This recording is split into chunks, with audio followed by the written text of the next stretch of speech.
में कांग्रेस की जीत। अनिल शर्मा ने 26,000 से ज्यादा वोटों से बीजेपी के अशोक पिंचा को हराया।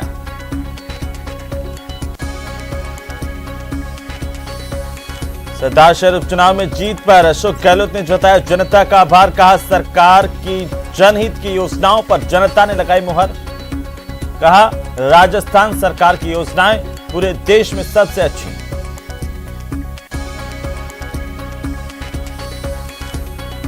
जोधपुर में शेरगढ़ पंचायत समिति के भूंगरा गांव में शादी समारोह में फटे सिलेंडर। 2 बच्चों की मौत, 11 लोगों की हालत गंभीर। अब तक 51 को अस्पताल में किया गया भर्ती। और न्यूज 18 राजस्थान की बादशाह कायम, लगातार 10वें हफ्ते नंबर 1 पर बरकरार। प्यार और भरोसे के लिए शुक्रिया राजस्थान।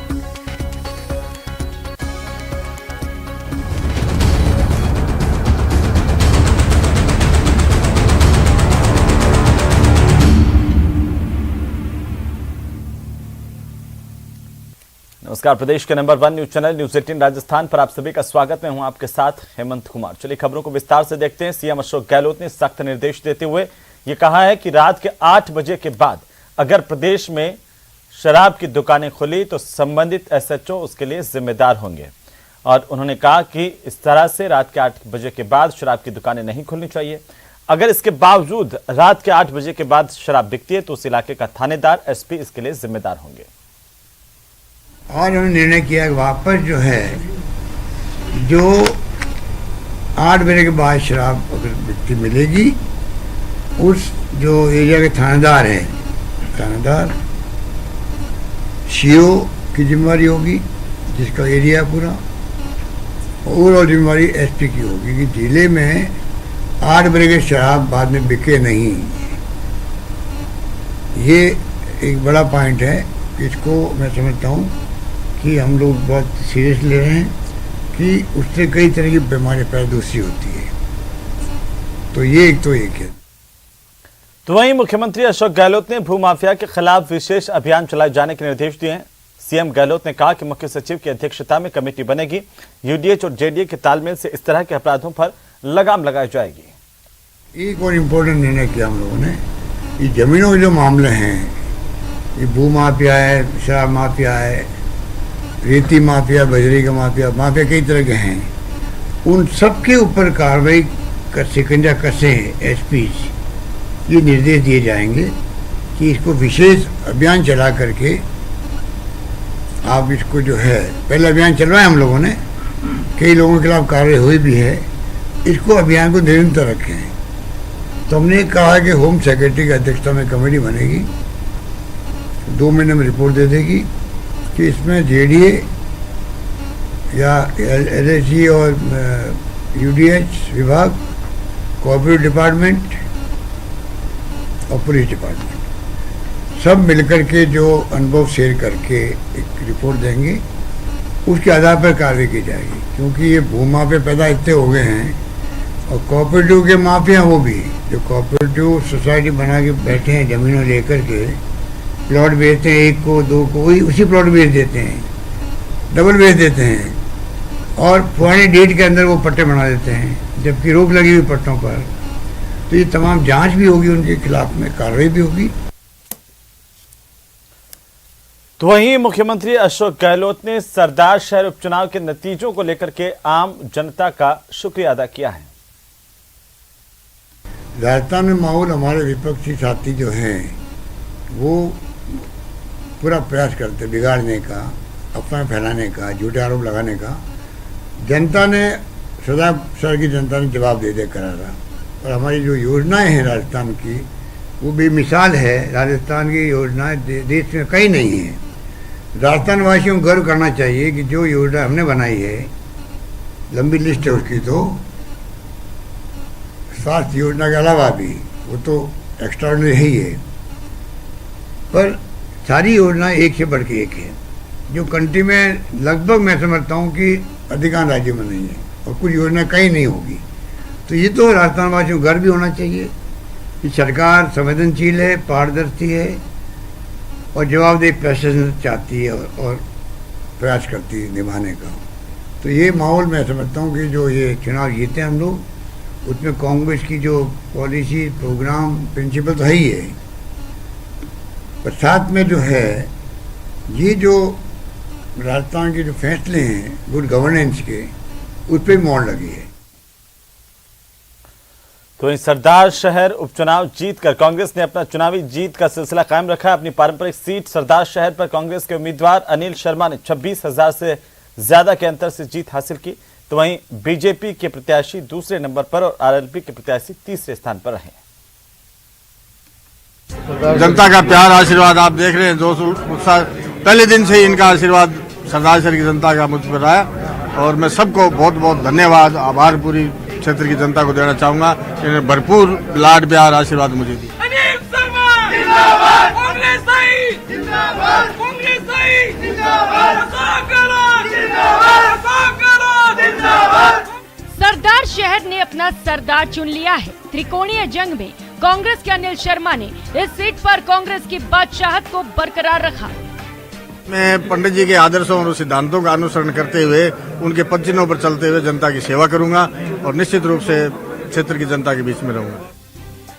अनिल शर्मा ने बीजेपी उम्मीदवार अशोक कुमार पिंचा को 26,852 वोटों से हराया। वहीं आरएलपी उम्मीदवार लालचंद मुंड तीसरे स्थान पर रहे। आपको बता दें, ये उपचुनाव कांग्रेस के दिग्गज नेता पंडित भंवरलाल शर्मा के निधन के कारण कराए गए थे। कांग्रेस के अनिल शर्मा को 91,357 वोट मिले, यानी कि 43.54% से वो चुनाव जीत गए। बीजेपी के अशोक पिंचा को 64,505 वोट मिले, यानी कि 30.74% वोट मिले हैं, वो दूसरे नंबर पर रहे। आरएलपी के लालचंद मुंड को 46,753 वोट मिले, यानी 22.28% वोट लेकर वो तीसरे स्थान पर रहे। राज का असर था, कांग्रेस का राज था, माननीय भंवरलाल जी का लड़का था, इन दोनों बातों का असर हुआ है और कोई कारण नहीं है। सब समीक्षा होगी तभी पता चलेगा किसने गड़बड़ की या नहीं की। अभी तो जो मतदाता ने निर्णय दिया वो स्वीकार्य है। आपको बता दें कि 5 दिसंबर को 295 मतदान केंद्रों पर 72.09% मतदान हुआ था। सरदार शहर के विधायक चुने गए अनिल शर्मा यहां के पूर्व विधायक भंवरलाल के बेटे हैं। उन्होंने अपने पहले ही विधानसभा चुनाव में भारी मतों से जीत दर्ज की। सबने अपने अपने, चाहे पार्टी बीजेपी हो चाहे आरएलपी हो, सबने अपने मुद्दे रखे, अपने अपने मुद्दों पे वोट मांगे और हमने विकास के नाम पे वोट मांगे। गहलोत साहब के 4 साल के सुशासन के नाम पे पंडित जी ने जो लंबे समय तक 7 बार इस क्षेत्र का प्रतिनिधित्व किया, उन्होंने जनता के एक परिवार क्षेत्र की जनता को माना, उनकी सेवा करी, तो उसका आशीर्वाद आज हमें फल मिला है।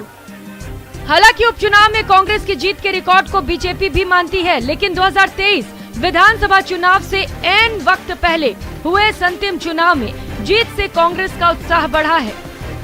पहले ही कह रहे थे कि कांग्रेस की ऐतिहासिक जीत होगी और भाजपा की जमानत जब्त होगी, क्योंकि भाजपा ने झूठ बोलने के अलावा न केंद्र की मोदी सरकार ने किया और राजस्थान में भाजपा 13 जगह बिखरी पड़ी है। उनके अपने व्यक्तिगत एजेंडे हैं, उनका पार्टी से कोई सरोकार नहीं, कोई सरकार की किसी भी नीति के खिलाफ न कोई आंदोलन किया।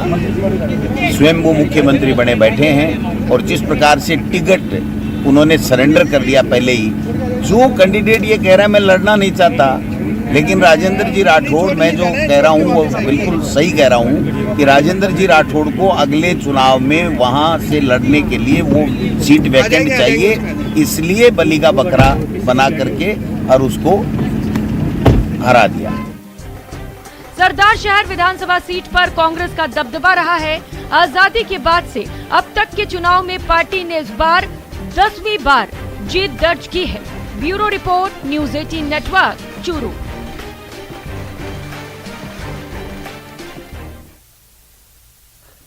तो वहीं सरदार शहर उपचुनाव के नतीजों को लेकर बीजेपी प्रदेश अध्यक्ष सतीश पूनिया का बयान सामने आया। सतीश पूनिया ने कहा है कि सरदार शहर में परिणाम हमारी अपेक्षा के अनुरूप भले ही नहीं आए हों, लेकिन 2023 के विधानसभा चुनाव में बीजेपी 2/3 बहुमत के साथ सरकार बनाएगी।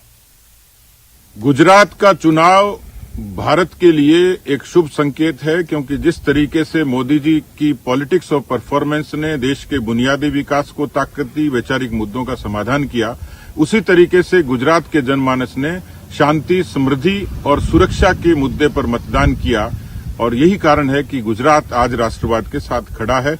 गुजरात का मैंडेट राजस्थान में 2023 में निश्चित रूप से भारतीय जनता पार्टी को ताकत देगा, कार्यकर्ताओं का आत्मविश्वास और मनोबल बढ़ाएगा और यहाँ के समर्थक और शुभचिंतकों को ऊर्जा देगा, उनको प्रेरणा देगा। इसलिए गुजरात की जनता को धन्यवाद। भारतीय जनता पार्टी के वो तमाम कार्यकर्ता जिन्होंने परिश्रम से गुजरात की 43 सीटों पर प्रचार किया, उन सभी कार्यकर्ताओं को और नेताओं को मेरी शुभकामनाएं और धन्यवाद।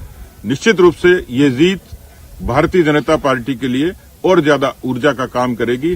23 में राजस्थान का रास्ता खोलेगी और 24 में हिंदुस्तान का।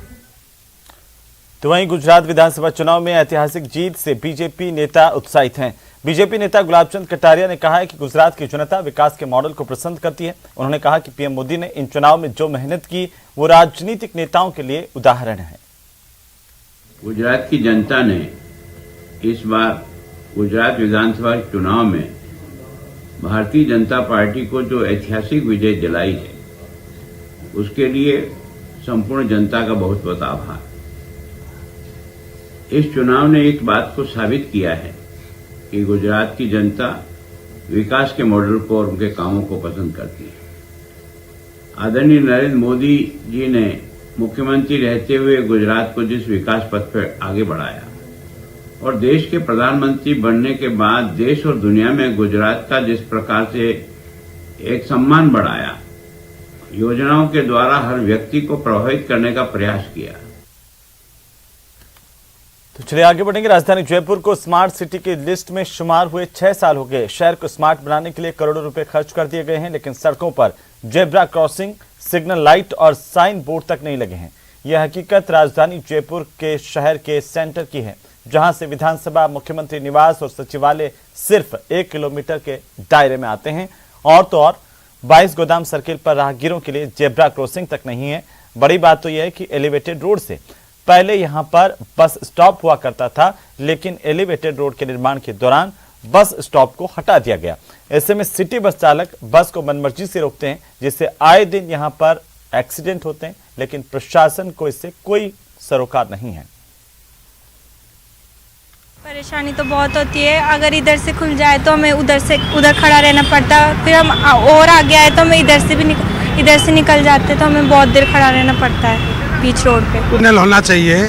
और आज तो शायद आपको देखकर पुलिस अधिकारी खड़े हैं, तो पुलिस अधिकारी साइड में रहते हैं, जेब्रा लाइन के आगे तक वाहन खड़े रहते हैं, तो जाने आने वाले को परेशानी तो होती है वास्तव में। नहीं सर, ये है ना, पब्लिक का परेशान हो रही है, इससे कभी चल नहीं पाता है और कभी चल जाता है। और ट्रैफिक भी ज़्यादा रहता है, यहाँ भीड़ भाड़ भी ज़्यादा रहती है, इस वजह से पब्लिक को परेशानी होती है।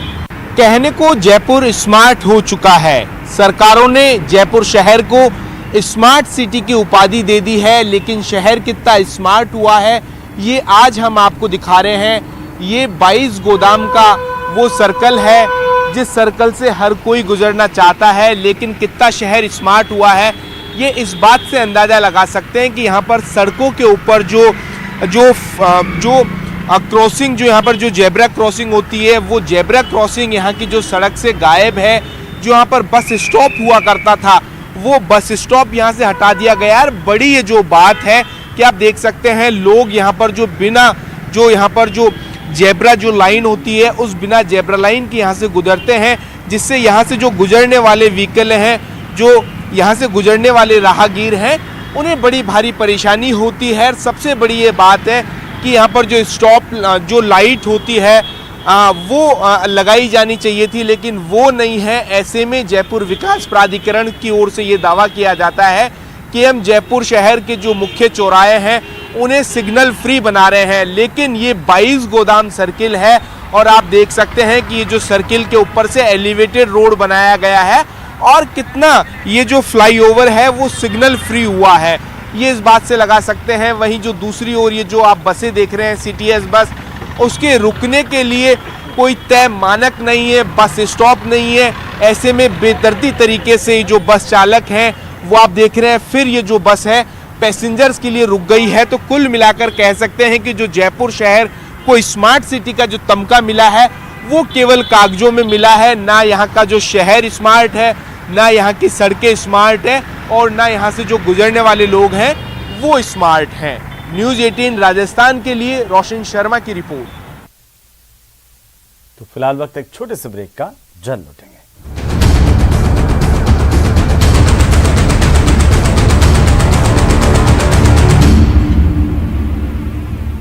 हेडलाइंस प्रेजेंटेड बाय पेट सफा आयुर्वेदिक चूर्ण, पेट सफा तो हर रोग दफा।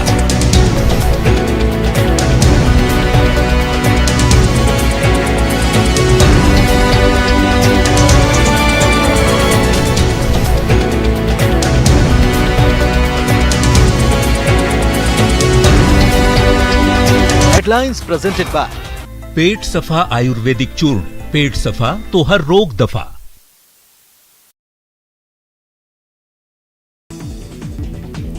जलदाय विभाग साल खत्म होने से पहले धीमी गति से काम करने वाली कई एजेंसियों के खिलाफ सख्त कार्रवाई के मूड में है। 5 कॉन्ट्रैक्टर फर्मों पर करीब 6 करोड़ के करीब पेनल्टी लगा दी है।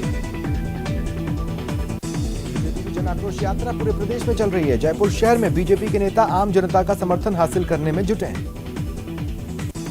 कोरोना का असर कम होने के साथ ही वैक्सीनेशन की रफ्तार लगभग थमी है। राज्य में फिलहाल 11 लाख को वैक्सीन की डोजेस का स्टॉक है। दिसंबर के महीने में अचानक पूरे प्रदेश में वाहनों की बिक्री में कमी दर्ज की जा रही है। जयपुर आरटीओ के आंकड़े यही कह रहे हैं। अजमेर से लोकसभा चुनाव लड़ चुके उद्योगपति रिजू झुनझुनवाला ने कांग्रेस के राष्ट्रीय अध्यक्ष को अपना इस्तीफा भेजा। अजमेर की बेटी स्वस्ति आर्य चौधरी ने फिर इतिहास रचा। जयपुर में आयोजित स्टेट बॉक्सिंग चैंपियनशिप 2022 में लगातार चौथी बार गोल्ड मेडल अपने नाम किया। सरदार शहर उपचुनाव के कल नतीजे आएंगे। वोटों की गिनती चूरू जिला मुख्यालय में राजकीय पॉलिटेक्निक कॉलेज में होगी। राहुल गांधी की भारत जोड़ो यात्रा जारी है। टी ब्रेक के दौरान राहुल गांधी एक किसान के घर पहुंचे। घर की छत पर चाय की चुस्की का आनंद लिया। केशवरायपाटन के किसानों ने शुगर मिल चालू करवाने की मांग तेज कर दी है।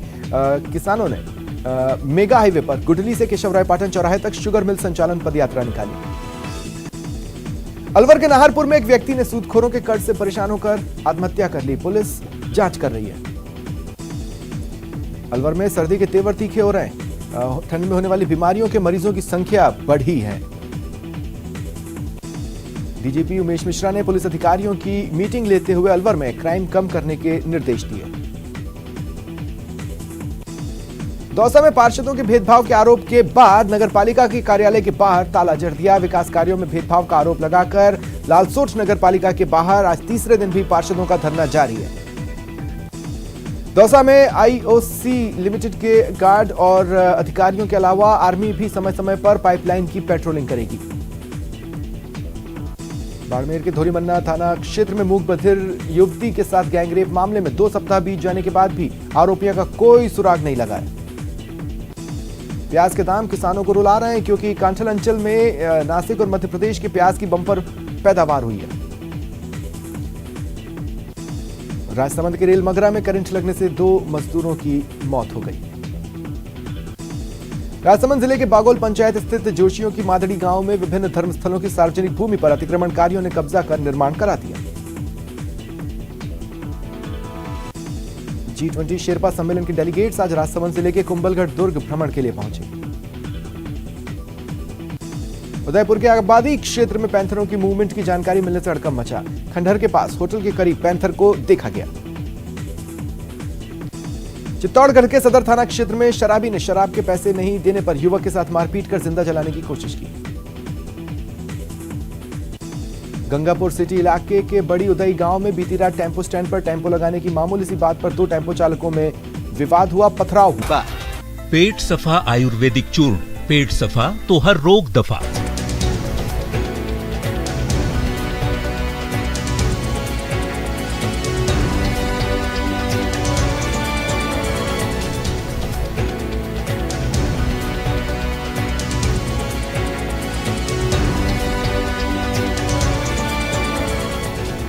हेडलाइंस प्रेजेंटेड बाय पेट सफा आयुर्वेदिक चूर्ण, पेट सफा तो हर रोग दफा।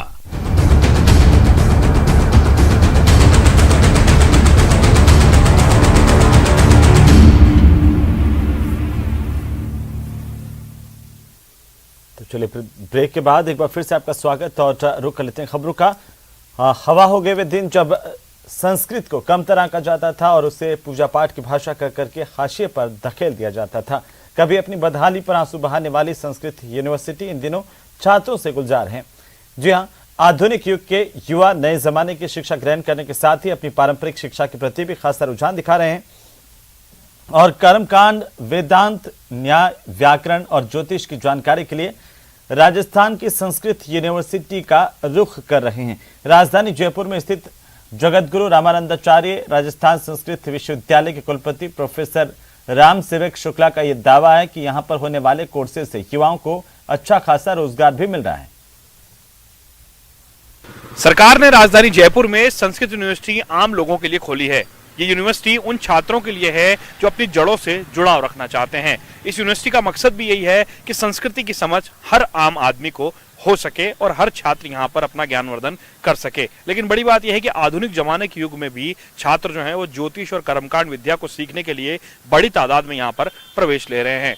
ऐसे में लगातार ये देखा जा रहा है कि छात्र अपनी जड़ों से जुड़ने के लिए यूनिवर्सिटी का रुख कर रहे हैं और यूनिवर्सिटी में बड़ी तादाद में छात्र अपने आवेदन करके ज्योतिष और कर्मकांड बनने के युग में आगे बढ़ रहे हैं, क्योंकि बड़े रोजगार के रूप में भी इस कार्य को और इन कोर्सेज को देखा जा रहा है।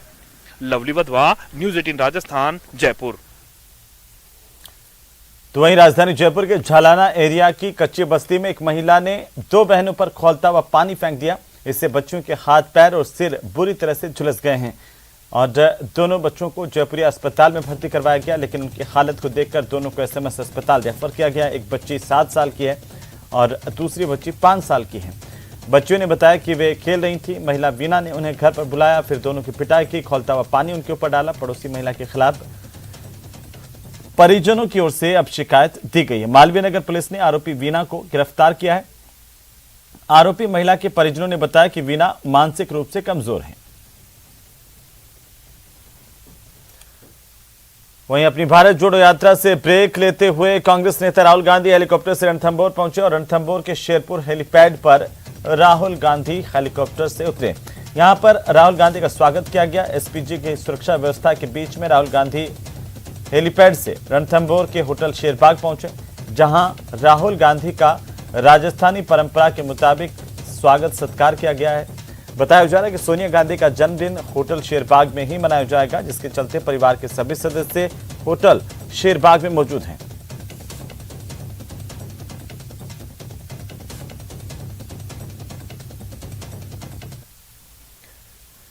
तो वहीं कोटा में यूडीएच मंत्री शांति धारीवाल और उनके बेटे अमित धारीवाल को राहुल गांधी की यात्रा में चल रहे सुरक्षा कर्मियों ने पीछे धकेला। इसका वीडियो सोशल मीडिया पर वायरल हो गया।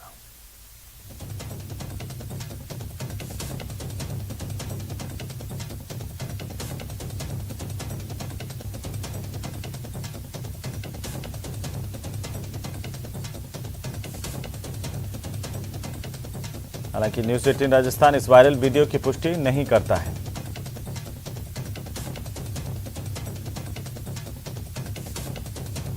सोशल मीडिया पर यह वीडियो वायरल हुआ है।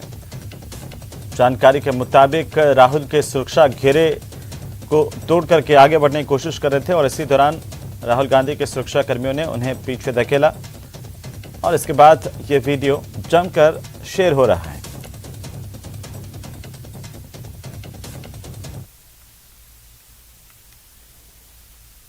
तो चलिए इसी के साथ ही इस बुलेटिन फिलहाल इतना ही। नमस्कार।